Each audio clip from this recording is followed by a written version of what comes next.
Alors, je cite un passage du livre de Christopher Lasch que certains peut-être connaissent, qui s'intitule « Le seul et vrai paradis ». Si les idéologies progressistes se sont réduites à un espoir nostalgique que les choses devraient malgré tout, d'une manière ou d'une autre, aller pour le mieux, nous avons besoin de retrouver une forme d'espérance plus vigoureuse, qui croit en la vie sans nier son caractère tragique, ni tenter de présenter la tragédie comme un lait culturel. Maintenant que cette forme d'espoir nostalgique, que l'on peut mieux décrire sous le nom d'optimisme, a entièrement montré qu'elle n'était qu'une forme supérieure de pensée extravagante, l'optimisme n'est plus de mise, nous sommes en mesure d'apprécier pleinement une espérance d'un autre type. Écoutez bien ceci. L'optimisme progressiste s'appuie dans le fond sur le déni des limites naturelles au pouvoir et à la liberté de l'homme, et ne peut survivre très longtemps dans un monde où une prise de conscience de ses limites est devenue inévitable.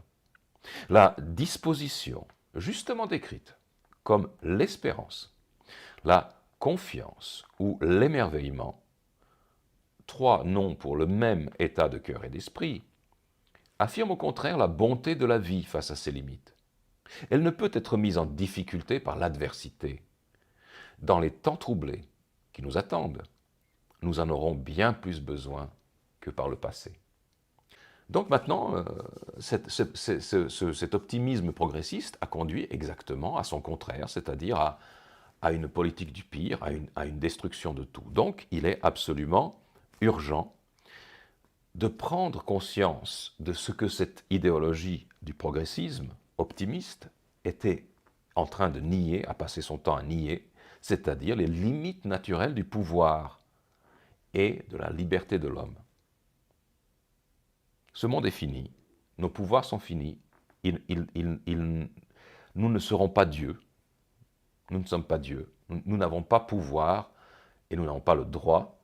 de façonner le destin des générations qui nous suivent avec nos bêtises actuelles ou avec nos projets actuels, que ce soit dans le domaine militaire, que ce soit dans le domaine génétique, que ce soit dans le domaine de l'altération de l'espèce par des procédés tels que le résinage de masse avec des produits expérimentaux dont on ne sait même pas les effets,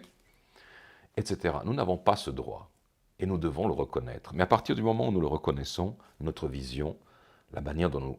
nous regardons nous-mêmes en tant qu'humanité, en tant que société, doit changer.